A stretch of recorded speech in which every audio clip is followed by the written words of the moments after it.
ನಮಸ್ಕಾರ, doctor Pradeep Kumar Brookfield hospital medical director ಮಾತಾಡ್ತಾ ಇದ್ದೀನಿ. ಈಗ ಸದ್ಯಕ್ಕೆ ನಮ್ಮ ಹಾಸ್ಪಿಟಲ್ ಅಲ್ಲಿ 3 ಜನ ಅಡ್ಮಿಟ್ ಆಗಿರೋದ್ರಲ್ಲಿ ಖುಷಿ ಸುದ್ದಿ ಏನಂತ ಹೇಳಿದ್ರೆ, ಒಂದು ಪೇಷಂಟ್ ಇವಾಗ ಡಿಸ್ಚಾರ್ಜ್ ಆಗಿ ಮನೆಗೆ ಹೋಗ್ತಾ ಇದ್ದಾರೆ. ಆ ಡಿಸ್ಚಾರ್ಜ್ ಆಗ್ತಾ ಇರೋ ಪೇಷಂಟ್ ನನ್ನ ಜೊತೆಗಿದ್ದಾರೆ. ಈಗ ಅವರ ಹೆಸರು ದೀಪಾಂಶು ಅಂತ, 23 years old. ಈ ಪೇಷಂಟ್ ನಮಗೆ ನಿನ್ನೆ ಅರೌಂಡ್ 1 o'clock ಬಂದು ಅಡ್ಮಿಟ್ ಆಗಿರೋದು. ಆ ಪೇಷಂಟ್ ಎರಡು ಕಿವಿಗೆ ಪ್ರಾಬ್ಲಮ್ ಆಗಿ ಬಂದಿರೋಂಥದ್ದು.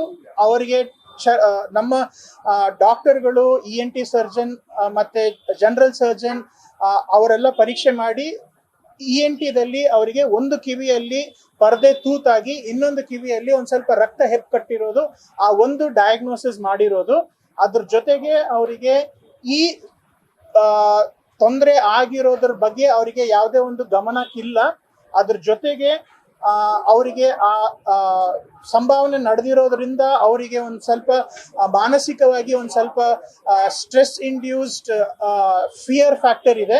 ಅದನ್ನ ಸರಿಪಡಿಸೋದಕ್ಕೆ ನಮ್ಮ ಸೈಕಾಲಜಿಸ್ಟ್, ಸೈಕ್ಯಾಟ್ರಿಸ್ಟ್ ಅವ್ರನ್ನ ಬಂದು ಕನ್ಸಲ್ಟ್ ಮಾಡಿ ಅವ್ರಿಗೆ ಬೇಕಾಗಿರುವಂತ ಟ್ರೀಟ್ಮೆಂಟ್ ಕೊಟ್ಟಿದೀವಿ. ಈಗ ನಮ್ಮ Deepanshu is completely fit and ಈಗ ಸದ್ಯಕ್ಕೆ ಡಿಸ್ಚಾರ್ಜ್ ಆಗಿ ಮನೆಗೆ ಹೋಗ್ತಾ ಇದ್ದಾರೆ. ಅವ್ರ ಕಡೆಯಿಂದ ನಿಮಗೆ ಒಂದು 2 ಮಾತನ್ನ ತಿಳಿಸೋದಕ್ಕೆ इष्टपड़ता है. दीपांशु, आप बोल दीजिए, तो आप कैसे आए थे हमारा हॉस्पिटल में, क्या हुआ था आपको, और आप जब यहाँ पे आए थे तब तबीयत कैसे था आपको, क्या ट्रीटमेंट दिया हुआ है, अब आपका परिस्थिति कैसे है, घर जाने के टाइम पर आप कैसे महसूस कर रहे हैं, ये सब चीज आप इंग्लिश में बोल सकते हैं तो बोलिए. नहीं तो I went for the Rameswaram for the lunch.